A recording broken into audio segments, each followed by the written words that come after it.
I knew already that Spencer was a magician, but I have to say that I was like, how is he going to pull off doing this online? But I was actually really amazed that it was very geared towards individual voices. And I felt like I could trust the program because I was amazed that they could actually take our individual voices into consideration, even online, without seeing me personally. So change was like magical, not just in singing, but also like in an interview like this, and also in my career. So when I was presenting to my boss, my colleagues, I'm more confident because I don't feel like my voice is embarrassing me anymore. My confidence has grown.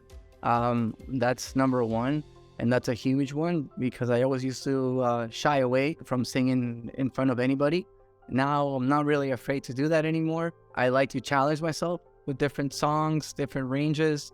And it feels really good when you're able to go up in those notes, as easily as, the growth that you've achieved allows you. Right off the bat, I'd say I started getting these technical exercises that I wasn't getting before, like, actual technique to go along with my singing rather than just singing scales, which there's nothing wrong with singing scales, but when you get the technique, it really goes a long way. I could just see my improvement, and I'm still improving today. I'm just excited about where it'll lead me because I'm still on this journey on singing Ignition. What Spencer's given me quite a bit more of and what you're always pursuing is freedom in voice. And that's something that I've developed with Spencer quite a bit more than I ever have. What I want when I speak to him is I need specific guidance, and we address those things, which I really like. It's never, I'm not saying, how do I sing?